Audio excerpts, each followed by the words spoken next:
પોરબંદરમાં 3 દિવસ પૂર્વે નર્સિંગની એક વિદ્યાર્થીનીએ કરેલ આપઘાત મામલે નવો વળાંક આવ્યો છે, જેમાં ગુપ્ત લગ્ન બાદ પતિએ મેરેજ સર્ટી ન આપતા યુવતીએ આપઘાત કર્યો હોવાનું સામે આવ્યું છે। જે મામલે પોલીસે આ શખ્સની ધરપકડ કરી સીધો જેલ હવાલે કરતા અનેક સવાલો ઉઠ્યા છે।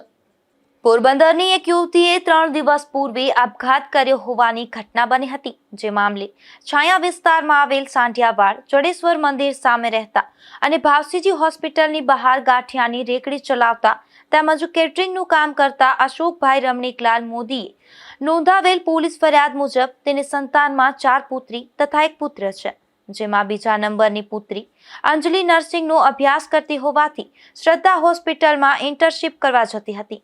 તારીખ 21ના રોજ તેઓ પત્ની સાથે ખંભાળિયા ખાતે લગ્ન પ્રસંગમાં કેટરસનું કામ કરવા ગયા હતા। ત્યારે તારીખ 23ના રોજ પાડોશીએ ફોન કરી અંજલિએ ઘરમાં ગળે ફાંસો ખાઈ આપઘાત કર્યાની તેમણે જાણ કરી હતી।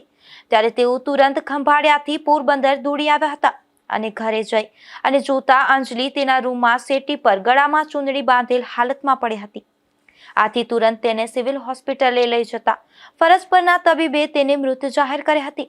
ત્યારબાદ પતિ પત્નીને મોટી પુત્રી કૃષ્ણા સાથે વાતચીત દરમિયાન જાણવા મળ્યું હતું કે અંજલિ છાયા નવાપરા વિસ્તારમાં રહેતા ઋષિક રાજેશ ચૌહાણ સાથે વાતચીત કરતી હતી, જેથી અશોકભાઈના પત્નીને જાણ થતાં તેઓએ ઋષિકને ફોન કરી અંજલિ સાથે વાતચીત ન કરવા માટે અને પીછો મૂકી દેવા જણાવ્યું હતું। અંજલિના આપઘાત બાદ તેઓને જાણવા મળ્યું હતું કે અંજલિએ ઋષિક સાથે લગ્ન કરી લીધા હતા। આથી તેઓએ આ અંગે પોલીસને જાણ કરતા પોલીસે ઋષિકને પોલીસ સ્ટેશન બોલાવ્યો હતો, જેમાં તેણે અંજલિ સાથે તારીખ 8/7/2025ના રોજ મહાનગરપાલિકા ખાતે લગ્ન કર્યાની નોંધ કરાવી હોવાનું જાણવા મળ્યું હતું। કૃષ્ણાએ ઘરના સભ્યોને જણાવ્યું કે તેણે અવારનવાર અંજલિનો મોબાઈલ ફોન જોયો ત્યારે વોટ્સએપ ચેટમાં અંજલિ ઋષિક સાથે વાતચીત કરતી હતી અને તેઓ બંનેએ કરેલા લગ્ન અંગેના સર્ટિફિકેટની માંગણી કરતી હતી, પરંતુ ઋષિક ચૌહાણ લગ્ન પ્રમાણપત્ર આપતો ન હોવાથી અંજલિએ ઋષિકને સ્પષ્ટ કહ્યું હતું કે લગ્ન પ્રમાણપત્ર આપો, નહીંતર હું મરી જઈશ તેમ વાત કરી હાથમાંથી નીકળતા લોહીના વિડીયો પણ ઋષિકને મોકલ્યા હતા। અને આ બાબતે કૃષ્ણાએ અંજલિને ઋષિક સાથેના લગ્ન તેમજ પ્રમાણપત્ર બાબતે પૂછતા અંજલિએ સરખો જવાબ આપ્યો ન હતો। મારું નામ પૂનમ અશોકભાઈ મોદી, અંજલિના મમ્મી। અમે ગઈ તારીખ 21ના રોજ ખંભાળિયા 6 વાગે નીકળેલા।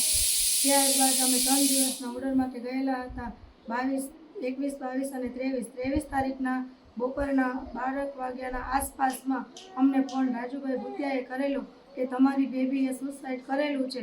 તે માટે અમે પોરબંદર ખંભાળિયાથી વાપસ નીકળેલા અમારી રિક્ષામાં। જે તે સમયે અમે અહીં પહોંચ્યા તે સમયે મારી દીકરી આ હાલતમાં અમને મળેલી। અમે પોલીસને બાજુવાળાએ અમારા જાણ કરેલી, બધું કમ્પ્લીટ હતું। અમે આવ્યા પછી અમારી રિક્ષામાં અમે અમારી દીકરીને હોસ્પિટલે પીએમ માટે લઈ ગયેલા। ત્યાંથી હજી અમને રિપોર્ટ કોઈ મળેલો નથી। એ પછી અમે ફરિયાદ માટે ગયા। બીજે દિવસે અમને સવારે પાછી બપોર પછી એવી જાણ મળેલી કે તમારી દીકરીએ મેરેજ કરેલા હતા। એ મેરેજ સર્ટિફિકેટની કે અમને કોઈ જાણ હતી નહીં। અમે વાત એ મળી એટલે અમે ડાયરેક્ટ પોલીસ સ્ટેશને ગયા અને એ વાત કરી કે મારી છોકરીના મેરેજ થઈ ગયેલા હતા એવી વાત જાણવા અમને મળેલી કે તમે આમાં ઊંડી તપાસ કરો કે સાચી હકીકત શું છે। તો પોલીસવાળાએ બી એ અમને હેલ્પ કરી અને એમના મોબાઈલ ચેટ ઉપર જાણ જોવા મળેલી। તો છેલ્લે એ મેસેજ મળેલો હતો કે મારી બેબી એમની પાસે જે આ રુચિક કોઈ ચૌહાણ છોકરો છે એમની પાસે મારી બેબીએ સર્ટિફિકેટ ઓલરેડી કેટલીક વખત માગેલું હતું અને છેલ્લો મેસેજ જ્યારે મળેલો કે મારી બેબીએ કીધું કે મને મેસેજ દે નકર હું આત્મહત્યા કરું। અને આની પહેલાં બી મને એવો વાત મળેલી પોલીસ સ્ટેશનેથી કે મારી બેબીએ એવું મેસેજમાં લખેલું હતું કે તું મને સર્ટિફિકેટ નહીં આપીશ તો હું તને લોહીવાળો હાથ મારો મોકલીશ। એ બી મારી દીકરીએ વિડીયો વાયરલ કરેલો એમને હતો।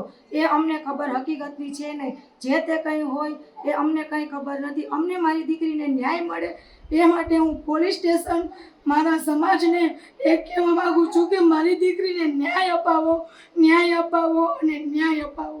આ છોકરો જે છે એનું આખું નામ શું છે, ક્યાં રહે છે? નામ છે રુચિક રાજેશભાઈ ચૌહાણ। અને આની બી પહેલાં મારી છોકરી ઉપર અને મારી ઉપર એ છોકરાએ જાન લેવા હુમલો કરેલો છે। એ બી હું તમને કહું છું કે મારી માથે આ છોકરાએ 4 વ્હીલ ચડાવેલી હતી। એ કેટલો સમય થયો બેન એ ઘટનાને? એ વાતને અંદાજે 6-7 મહિના જેવું થયું છે. એ પછી પીછો કરવા ના પાડી પછી શું બન્યું? એ પીછો કરવાની ના પાડી તો મેં એને કીધું તો મને કે હા હવે હું તમારી છોકરીનો વાવ મૂકી દઈ. એ પછી તો એ પહેલા તો એની આ લગ્ન બી કરેલા હતા, એ પણ અમને ખબર નથી. જામીન પીડા હતા કે હિતેશ ધનાભાઈ કીધું કે મારી જવાબદારી તમારા ઘર બાજુ તો ઠીક પણ તમારે રેકડી બાજુ ન ફરકે આ માણસ, એટલી હું જવાબદારી આપું બરોબર. પછી હિતેશભાઈને મેં કીધું મેં કે ભાઈ આ છોકરો નથી માનતો, તો એની એમ કીધું કે અમારા ભેગોથી છૂટો થઈ ગયો. છૂટો થઈ ગયો અમે એની ગાડીમાં અમે જોઈએ છે, એની ગાડીમાં જોઈએ. જે દિવસે મારી દીકરી બનાવવા ગયો તે દિવસે એની જ ગાડી લઈને એમ કે દ્વારકા ગયો હતો. તો અમને કોઈ જાણ નથી કે દ્વારકા છે. અહીંથી પોલીસે ફોન કર્યો તો પોલીસને એમ કીધું હું 10 મિનિટમાં પૂરું છું સ્વામિનારાયણ બરાબર. તો 10 મિનિટમાં ના આવ્યો, છેટુથી ના આવ્યો. છેલ્લે એ સર્ટિફિકેટ લઈ અને પોલીસ સ્ટેશને હાજર થયો. તો અમે એટલું જ કહીએ કે સર્ટિફિકેટ ન આપવાનું કારણ શું, જેથી કરીને મારી દીકરી પર આ અત્યાચાર થયો. તો અમને એટલી શંકા છે કે મારી અમારી દીકરીને દીકરી મરવા માટે મજબૂર કરેલી આ છે. લોકોએ ફૂલ કરેલ છે. આમાં આ લોકોની પાછળ બીજા 2-4 જણાના હાથ છે જ. અમને એટલી પૂરેપૂરી શંકા છે જ. હવે શું માગણી તમારી? અમારી માંગે આને પૂરેપૂરી કડક સજા આપો, જેથી કરીને સમાજમાં કે અમારા લોહાર સમાજમાં અમને ખબર પડે કે અમારી દીકરીને કોઈ નિર્દોષ હતી. આમ અંજલિએ તેના લગ્ન કરેલા પતિ ઋષિક પાસેથી લગ્ન પ્રમાણપત્રની અવારનવાર માંગણીઓ કરી હોવા છતાં પોતાનો કોઈ પણ મલિન ઇરાદો રાખી આ શખ્સે અંજલિને લગ્ન પ્રમાણપત્ર આપ્યું ન હતું અને મરવા માટે મજબૂર કરતા અંજલિએ ગળે ફાંસો ખાઈ આપઘાત કર્યાનું ફરિયાદમાં નોંધાયું છે, જેમાં પોલીસે ઋષિકની ધરપકડ કરી તેને જેલ હવાલે કરી દીધો હતો, જેના પગલે અનેક ચર્ચાઓ જાગી છે. નિપુલ પોપટ સાથે અશોક થાનકી, ગુજરાત ન્યૂઝ, પોરબંદર.